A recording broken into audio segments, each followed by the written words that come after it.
8h16 sur Europe 1. Bonjour Carl Olive.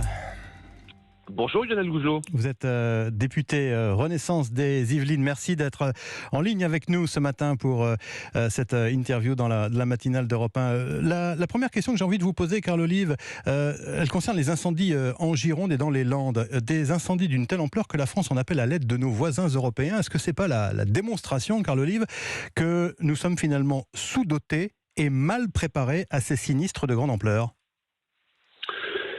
Alors avant d'aller dans la polémique, moi je voudrais quand même rendre hommage à l'ensemble des pompiers de notre beau pays qui font un travail tout simplement exceptionnel et saluer aussi l'initiative de faire en sorte que les sapeurs-pompiers, il y en a à peu près 200 000 volontaires, vont pouvoir venir apporter leur contribution. Et moi je veux envoyer sur votre antenne d'Europe 1 ce matin vraiment un soutien indéfectible à Grégory Allion, le président de la Fédération des sapeurs-pompiers de France, pour le travail qui est fait. Je pense que c'est tout simplement le fait d'être aussi intégré dans une Europe forte, et on le voit avec l'apport aujourd'hui de nos partenaires que sont l'Allemagne, que sont la Roumanie, que sont la Pologne, que sont l'Autriche.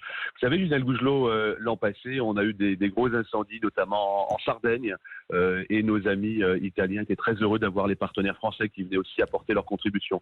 Je crois encore une fois qu'avant d'aller voir ce qui ne va pas forcément suffisamment bien, il est vraiment louable de pouvoir constater que l'Europe aujourd'hui apporte sa contribution et que la France est particulièrement heureuse, et j'en suis particulièrement fier de voir cette contribution européenne. Cela dit, ça va être l'un des dossiers de la rentrée, ou en tout cas l'un des chantiers de la rentrée dans la perspective de la saison prochaine. Elisabeth Borne, la Première ministre, l'a dit clairement hier, qu'il fallait revoir et renforcer les moyens de lutte contre ces incendies qui vont forcément se modifier dans les années qui viennent.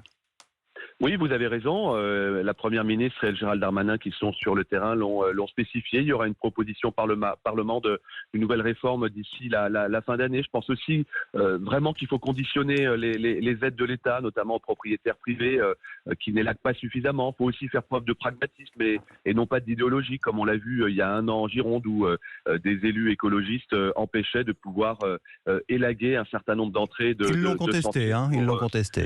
Oui, on peut toujours contester, on peut toujours donner l'arrivée du tiercé après l'arrivée de la course, c'est toujours très facile. Aujourd'hui, on a besoin vraiment d'un soutien indéfectible à l'endroit, notamment de forces de sécurité qui protègent nos vies au détriment des leurs. Et le moment venu, il y aura, vous avez raison, Lionel Gougelot, à poser un diagnostic pour aller plus loin, pour faire en sorte que, je rappelle qu'aujourd'hui, 22 000 hectares qui sont consumés, c'est quasiment 35 000 terrains de football, c'est plus que ça même, et c'est 2 fois la surface de Paris. Donc c'est dire l'étendue qui est, on l'espère, un moment conjoncturel, mais il faudra faire face en anticipant évidemment dans les prochains mois. Je voulais revenir avec vous ce matin, Carl Olive, sur un sujet qui a un petit peu secoué votre majorité cette semaine. Je veux parler du droit de vote des étrangers. Est-ce que vous souhaitez que la proposition de votre collègue Sacha Houlié, visant donc à permettre le droit de vote aux élections locales pour les étrangers hors Union européenne, soit inscrite à l'ordre du jour de l'Assemblée nationale à la rentrée ? Alors, d'abord 2 choses, pour être très clair et pas faire de langue de bois. La première, c'est qu'on ne va quand même pas reprocher à un député de la nation, qui a été élu démocratiquement, de faire une proposition de loi, de proposer une réforme ou de proposer un nouveau texte. Non, certes. Chacun a le droit de le faire. Moi, à titre personnel, j'y suis totalement défavorable, ce droit de vote des étrangers. Je préférerais, comme on le fait d'ailleurs dans nos collectivités, pardon de remettre ma casquette de maire comme je l'étais il y a encore quelques semaines, faire avancer la cause de maire de Poissy, merci de le rappeler, faire avancer la cause de la naturalisation. On a un certain nombre d'habitants qui souhaitent être naturalisés. À partir du moment où ils souhaitent être naturalisés, aucune difficulté, bien évidemment, avec l'aide des préfets, et de diligenter cela avec les mairies, de pouvoir le faire. En revanche, et il faut le dire, c'est pas une majorité évidemment, mais on a encore aujourd'hui des étrangers qui ne souhaitent pas être naturalisés français. Dès lors où ils ne souhaitent pas être naturalisés français, je ne vois pas pourquoi on leur permettrait de pouvoir avoir accès au vote. Ouais. On n'achète pas un vote avec un impôt, donc je suis totalement défavorable à cette proposition, mais cette proposition a le mérite d'être posée, elle sera discutée. Il y aura un groupe de travail qui sera fait à l'initiative de la présidente du groupe Renaissance, et on verra la suite. Vous dites qu'elle a le mérite d'être posée, mais enfin, est-ce que c'était bien pertinent de faire cette proposition qui n'a eu en fait pour effet que de susciter des tiraillements au sein de votre majorité ? Oui, mais vous savez, Monsieur Gougelot, aujourd'hui, on a une assemblée qui n'est plus une assemblée d'enregistrement, mais qui est vraiment le cœur vivant de la démocratie française. Donc, on ne va pas se plaindre aujourd'hui que certaines et certains aient des propositions, là où peut-être hier, chacun avait le doigt sur la braguette, où il était des députés godillots. Et puis derrière, chacun s'exprimera. Encore une fois, moi, je suis contre cette proposition, et je crois que chacun doit s'exprimer en responsabilité. Alors, vous vous êtes attaqué, Carl Olive, à ce qu'on peut appeler, je ne sais pas, peut-être un totem de la gauche récemment. Je veux parler du non-cumul des mandats. Vous envisagez de déposer une proposition de loi, si mes informations sont exactes, pour rétablir la possibilité de cumuler un mandat local pour les parlementaires. Vous aviez d'ailleurs signé, si mes souvenirs sont bons, une tribune en ce sens en juillet dernier chez nos confrères du journal du dimanche. Vous pensez que ça va dans le sens de ce qu'attendent les électeurs, ce retour du cumul des mandats ? Ce que je constate, c'est que aujourd'hui, il n'y a jamais eu un tel désenchantement entre les Français et la politique. Et on le voit systématiquement à chaque séquence électorale. Plus d'un Français sur deux s'est pas déplacé aux dernières élections. On le voit aussi sur le terrain. Notre société, elle est fracturée. Notre société, elle est morcelée. Elle est morcelée parce que parfois les gens ne se comprennent pas. Ils ne se parlent plus. Le Covid est passé par là. Et je pense que la loi organique du 14 février 2014, qui avait abrogé le cumul entre députés et maires, qui était finalement louable sur le papier de pouvoir permettre aux députés de rester à l'Assemblée, finalement, n'a fait qu'une chose, c'est éloigner les uns et les autres sur le terrain. Et on l'a vu avec la crise des Gilets jaunes. La crise des Gilets jaunes, qui le président de la République va aller sonder en premier ? Les maires, j'en sais quelque chose puisque j'avais été appelé à l'époque, et derrière, il y a eu ce Tour de France. Les maires, ce sont des petites républiques, ce sont les fantassins de la République.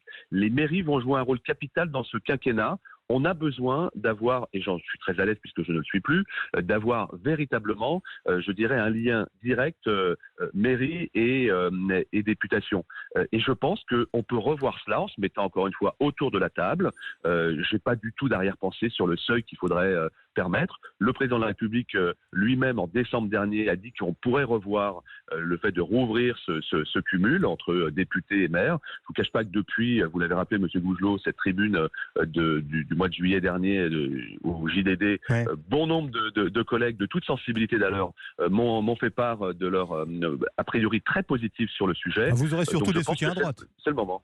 Vous aurez surtout des soutiens à droite, j'imagine. Écoutez, en tout cas, le mérite que ça, c'est que ça dépasse très largement le groupe Renaissance auquel j'appartiens et la droite traditionnelle, évidemment. Et vous êtes sûr que dans l'électorat, ce retour finalement à l'ancien régime, si je peux me permettre, ça peut être accepté, ça peut être assimilé ? Je pense qu'il faut bien l'expliquer, il faut faire preuve de pédagogie. À l'époque, on entendait parler de cumul d'indemnités. Moi, je ne parle absolument pas de cumul d'indemnités, ça c'est un faux semblant, je parle de cumul d'expérience. Si aujourd'hui la société est aussi morcelée, c'est qu'on n'a pas suffisamment passé de temps sur le terrain, on n'a pas suffisamment écouté les maires et les mairies. D'ailleurs, je le vois dans les dernières élections législatives, je pense que la majorité présidentielle a perdu des députés qui se sont représentés, qui ont consacré beaucoup trop de temps à l'Assemblée, en oubliant peut-être le rôle qu'ils avaient en tant qu'acteurs de terrain. Ouais. Parlons encore des problèmes que rencontrent les élus de terrain, Carl Olive. En tant qu'élu local, enfin ex-élu local, vous avez fait récemment une proposition concernant le fléau des rodéos urbains. Vous souhaitez que soit institué un délit de complicité. Qu'est-ce que ça veut dire ? Alors, le délit de complicité, d'abord, ce qu'il faut dire, M. Gougelot, c'est qu'on a un besoin total, c'est celui d'assécher les motocross, les rodéos sauvages sur le domaine public.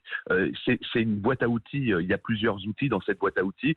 L'un des outils, serait, par exemple, d'arrêter de vendre des motocross à des personnes qui ne sont pas habilitées à pouvoir en faire. La motocross, c'est pas pour être sur le domaine public. Enfin, il n'y a pas que les motocross, il y a aussi les quads, et puis il y a aussi parfois des motos toutes simples. Là, je parle des motocross. Là, je parle des motocross qui ne peuvent pas être vendus à des particuliers qui ne sont pas affiliés à une association sportive.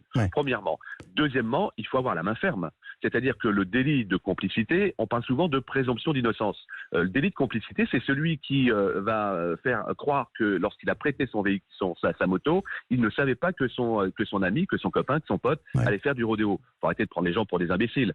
Systématiquement, ce délit de complicité, pour moi, il doit entraîner la destruction de la moto. Point barre. et il faut derrière systématiquement pouvoir user de la vidéoprotection. Ça, bon nombre de villes le font évidemment, mais qu'on puisse protéger également nos policiers qui aujourd'hui n'osent pas trop, et on va certainement pas envoyer nos policiers au casse-pipe. Donc il faut la main ferme, et puis derrière faire en sorte qu'on puisse assécher, encore une fois, le marché des motos, des motocross, des quads, comme vous dites, sur le domaine public. En un mot, en quelques secondes, ça pourrait faire l'objet d'une initiative donc parlementaire à la rentrée? Oui, enfin, je pense que vous voyez le chantier il est large. Ça va être une rentrée qui va être passionnante. D'ailleurs, je dois le dire, cette 16e législature est très passionnante. Je peux vous dire qu'on n'est pas dans Bernardo dans Zorro. Non, c'est sûr. C'est pas la carpe et le lapin. Là. Merci Carl Olive, merci d'avoir été en direct avec nous sur Europe 1.